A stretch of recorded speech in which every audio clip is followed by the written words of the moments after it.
why they can't take advantage of NIL is because the student visa, the F1, does not support the type of employment that has anything to do with something that's not in your area of study. So what we're doing is we're trying to educate schools and colleges that there is another category that these athletes can take advantage of to participate in NIL opportunities. How's it going? This is Sherrod. I'm the managing member of Sherrod Sports Visas here in Charlotte, North Carolina. And today we're talking about a special initiative we have in the name, image, and likeness space. Now, everybody's pretty familiar now that college athletes can get paid for their name, image, and likeness.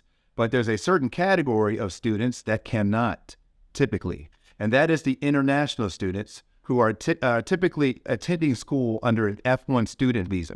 And the reason why they can't take advantage of NIL is because the student visa, the F1, does not support the type of employment that has anything to do with something that's not in your area of study. So if you're studying for mathematics, you can't then take a sponsorship from Nike to help them sell shoes.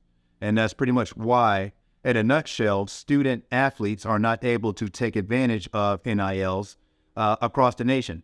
So what we're doing is we're trying to educate schools and colleges that there is another category that these athletes can take advantage of to participate in NIL opportunities.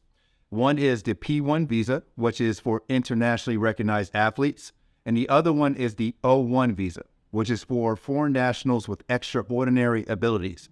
A lot of universities are familiar with the O1 because they put people in research categories and even some of their faculty members under O1 visa categories because it's not just applicable to sports. Anyone that's at the top of their industry can potentially get an O1 visa. But the schools might not be as familiar with the P1 visa, which is for internationally recognized athletes. Now, the question comes in is whether it's appropriate for a student to study full-time while on one of these P1 and O1 visas. And there's not a lot of information on this because it's all new. But we were able to find some guidance from Customs and Border Protection that said that it is appropriate for P1 and O1 beneficiaries to attend school full-time as long as it doesn't interfere with their primary purpose of being in the United States. Now, if their O1 or P1 is for them to be, working with companies to promote products based on their participation in sports, well then if that participation in sports is only brought by them being at school, then of course being in school full-time is part of the whole deal. So we would think, in our opinion, that it is appropriate for P1 applicants and O1 applicants to study full-time and take advantage of NIL likeness opportunities. Now, let's talk about the difference in the categories and which ones might be more appropriate. So the P1 is technically easier to get because the eligibility requirements are much lower than the O1. But the problem is P1s must have an itinerary that requires the participation of internationally recognized athletes. So typically this is seen as a major league sport, such as the NFL. We know that this is the highest league level of football in the world, or the NBA. The same, they have broadcast agreements all over the place. But if you're playing volleyball for a club team, this is not the type of thing that supports a P1 visa. And so that's one of the questions that we want to answer is, can a college itinerary support a P1 visa application? And when we look at this, we look at the top sports as far as broadcast revenue. For example, football and basketball at the men's level definitely brings in a lot more broadcast money than, say, rodeo, which gets P1 visas all the time, or track at the professional level, which gets P1 visas all the time, but makes a lot less money in total revenue than men's basketball or men's football at the NCAA level. So in our experience, based on those numbers that we see, P1 visas should be attainable in men's basketball and in men's football. But what about other sports such as rowing, track and field, and other club level sports that have an NCAA? It's not something that we would know until we tried.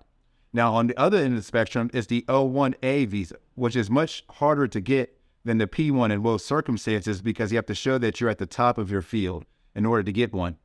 A lot of times, student athletes that qualify for this are also on their junior national team. So say, for example, a shot putter that while they compete for Colorado, before they got there and during the summertime, they go and compete for their home country, often doing Olympic qualifying or the Junior Olympics. That is the type of application background that can get you an O1A. And why is that important? It's important because O1s do not require you to participate in events that require internationally recognized athletes. So say, for example, if you weren't competing at all, you could still get a O1A as a volleyball player, even if you're not competing. And that's why we like the O1A category over P1s for most circumstances, because we know that the itinerary of a college career or season will not be a problem because you don't have to compete at all. So to recap, the P1 visa is appropriate for the work authorization for NIL.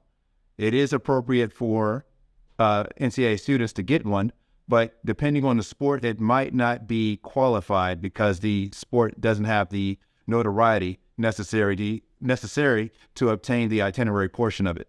The next one is the O1A or the O1B in certain circumstances, which we'll talk about in another video, which there is no requirement to compete at all. And you can compete at the minor league level, college level, high school level, or in your backyard. And you can also take advantage of those NIL opportunities. And to kind of educate the market, we're circulating a survey to all the schools around the nation to find out how much do they know about these visa categories and what it will take to get them familiar and comfortable with their students matriculating full-time while participating in NIL opportunities. If you'd like to participate in the survey or have any questions, do not hesitate to contact our office.